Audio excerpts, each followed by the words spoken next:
PM के खिलाफ अभद्र भाषा के इस्तेमाल पर सियासत तेज। अमित शाह ने राहुल गांधी पर निशाना साधा। कहा, राहुल के मंच से पीएम और उनकी मां को अपशब्द कहे गए। जितनी गाली दोगे उतना कमल खिलेगा। गृह मंत्री अमित शाह ने कहा, राहुल गांधी ने नकारात्मक राजनीति की शुरुआत की। ऐसी राजनीति राहुल को गर्त में ले जाएगी। शर्म बची है तो राहुल माफी मांगे। अमित शाह ने कहा, देश की जनता अपशब्द बर्दाश्त नहीं करेगी। कांग्रेस ने सारी सीमाएं लांघी। इनके रुख से भी जनता अचंभित। पीएम मोदी को गाली देने के विरोध में बीजेपी का बड़ा प्रदर्शन। पटना में बीजेपी कार्यकर्ताओं ने कांग्रेस दफ्तर तक मार्च निकाला। पटना में बीजेपी और कांग्रेस के कार्यकर्ता आपस में भिड़े, एक दूसरे पर जमकर लाठी डंडे चलाए। प्रदर्शन के दौरान ट्रक और कार से शीशे भी तोड़े गए। बीजेपी ने कांग्रेस कार्यकर्ताओं पर पथराव का आरोप लगाया। बिहार के मंत्री संजय सरावगी ने कहा, कांग्रेस के लोग गुंडागर्दी कर रहे हैं। हम शांतिपूर्ण मार्च निकाल रहे थे। ये लोग 2005 वाला बिहार बनाना चाहते हैं। दरभंगा में कांग्रेस के मंच से पीएम को अपशब्द कहने की सीएम नीतीश ने निंदा की। कहा, पीएम और उनकी दिवंगत मां के खिलाफ अभद्र भाषा का इस्तेमाल निंदनीय है। पीएम के खिलाफ अभद्र टिप्पणी की सचिन पायलट ने निंदा की। कहा, यह निंदनीय, कांग्रेस का इससे कोई लेना देना नहीं। पीएम मोदी को गाली देने के मामले में गिरफ्तारी। पुलिस ने आरोपी रिजवी उर्फ राजा को अरेस्ट किया। कल दरभंगा में कांग्रेस के मंच से हुआ था अपशब्दों का इस्तेमाल।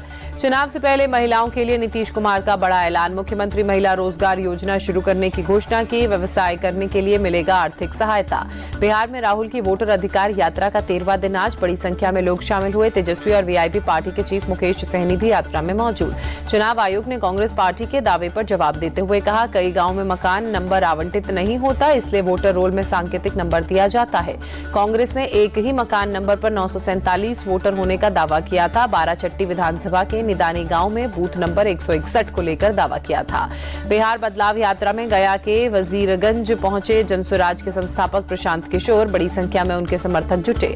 2 दिन के जापान दौरे पर PM Modi Japan economic forum में शामिल हुए। कहा, भारत जापान की साझेदारी हर क्षेत्र में, ये साझेदारी विश्वास को और बढ़ाती है।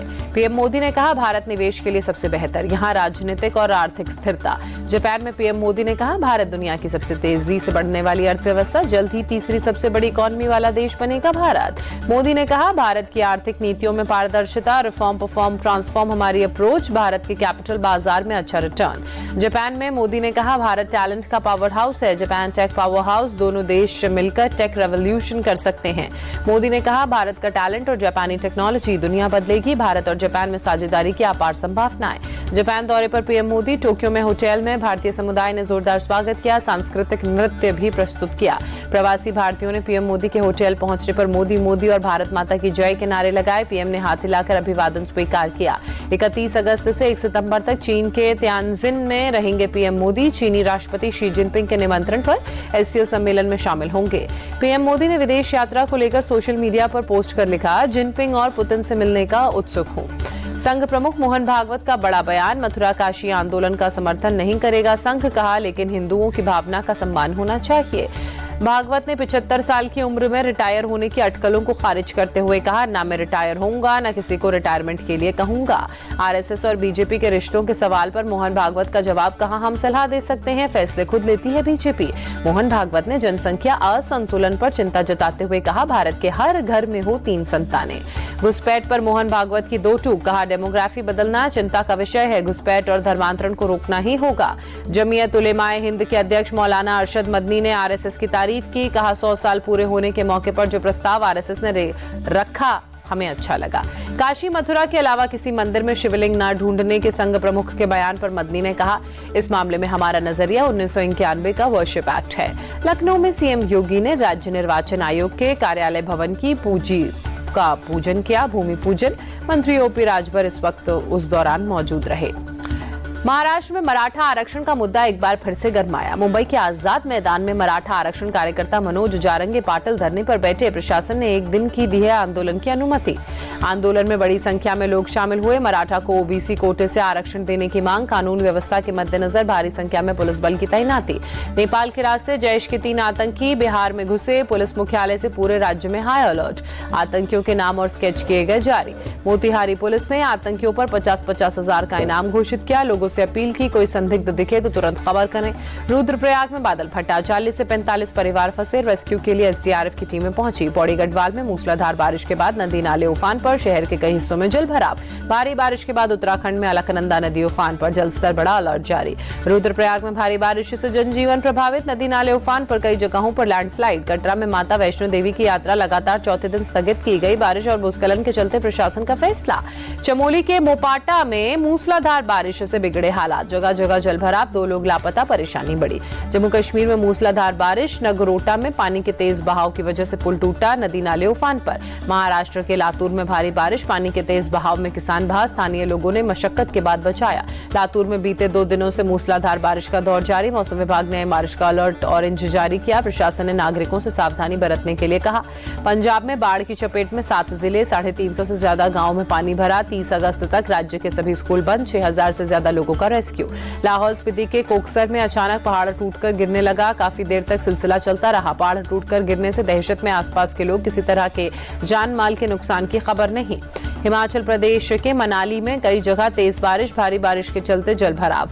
राजस्थान के धौलपुर में बीती रात भारी बारिश, शहर के कई इलाकों में जलभराव। बारिश और जल जमाव की वजह से आम जनजीवन प्रभावित, गलियों में जमा हुआ बारिश का पानी, सड़कों पर पानी भरने की वजह से आवाजाही में दिक्कत, गाड़ियों की रफ्तार थमी। भारी बारिश के बाद वाराणसी में वरुणा नदी का जलस्तर बढ़ा, निचले इलाकों में पानी घुसा, लोगों को राहत शिविरों में भेजा गया। हरिद्वार में भी बीती रात तेज बारिश, आम जनजीवन प्रभावित। बारिश की वजह से कई इलाकों में पानी भरा, लोगों को आवाजाही में मुश्किल। दिल्ली के जंतर मंतर इलाके में भारी बारिश, तेज बारिश के चलते सड़कों पर गाड़ियों की रफ्तार धीमी। भारी बारिश से दिल्ली के आईटीओ इलाके में सड़कों पर घुटनों तक पानी भरा, लोगों की परेशानी बढ़ी, ट्रैफिक बुरी तरह से बाधित, भीषण जाम। दिल्ली में भारी बारिश के बाद कई जगहों पर जलभराव, संगम विहार में सड़कों पर पानी भरने की वजह से आवाजाही में परेशानी बढ़ी, गाड़ियों की रफ्तार भी थमी। तेलंगाना के मेदक में मूसलाधार बारिश से बाढ़ की स्थिति, एडुपयाला तीर्थ मंदिर पानी में डूबा। गाजियाबाद में पुलिस से मुठभेड़ के बाद 2 बदमाश गिरफ्तार, जवाबी कार्रवाई में एक बदमाश के पैर में गोली लगी। घायल बदमाश को इलाज के लिए अस्पताल में भर्ती कराया गया, पुलिस पूछताछ में जुटी। दिल्ली में दर्दनाक हादसा, लोडिंग ट्रक की चपेट में आने से स्कूटी सवार की मौत, पुलिस ने शव को कब्जे में लेकर पोस्टमार्टम के लिए भेजा, मामले की जांच जारी। दिल्ली साइबर पुलिस को बड़ी कामयाबी हाथ लगी, फर्जी एडमिशन रैकेट का भंडाफोड़ किया। 1 करोड़ 34 लाख रुपए के साथ 2 आरोपी गिरफ्तार, कॉलेजेस में एडमिशन कराने के नाम पर करते थे ठगी। बंगलुरु में 27 साल की सॉफ्टवेयर इंजीनियर ने आत्महत्या की, महिला के परिवार ने दहेज उत्पीड़न का आरोप लगाया, मामले की जांच में पुलिस जुटी। फरीदाबाद में दर्दनाक सड़क हादसा, तेज रफ्तार कार नाले में गिरी, 3 की मौत। बाबा सिद्दीकी हत्याकांड में एक और आरोपी अरेस्ट किया गया, कोर्ट ने आरोपी को 8 सितंबर तक पुलिस की हिरासत में भेजा। महाराष्ट्र के नासिक में हादसा, प्रैक्टिस के दौरान आर्मी का एक जवान पैराशूट सहित एक घर पर गिरा। उत्तर प्रदेश के बागपत में 2 गुटों में जमकर मारपीट हुई, एक गुट ने लड़की से छेड़छाड़ की थी, जिसका विरोध करने पर यह सब हुआ। उत्तर प्रदेश के बिजनौर में दबंगों ने दुकानदार के मैनेजर को पीटा, थप्पड़ और मुक्कों की बरसात की। लखीमपुर खीरी में खौफ का पर्याय बनी बाघिन को पकड़ा गया, वन विभाग की टीम ने पिंजरे में कैद किया। गणेशोत्सव का तीसरा दिन आज मुंबई में लालबाग चौराहा के दर्शन के लिए सैलाब उमड़ा, बप्पा के दर्शन, श्रद्धालुओं ने लिया आशीर्वाद। मुंबई में सिद्धिविनायक मंदिर एनडीए के उपराष्ट्रपति पद के उम्मीदवार सीपी राधाकृष्णन पहुंचे, बप्पा की पूजा अर्चना कर दर्शन कर आशीर्वाद लिया। ग्रो के आईपीओ को सेबी से मिली मंजूरी, सबसे बड़े स्टॉक ब्रेकिंग प्लेटफॉर्म की लिस्टिंग का रास्ता साफ हुआ।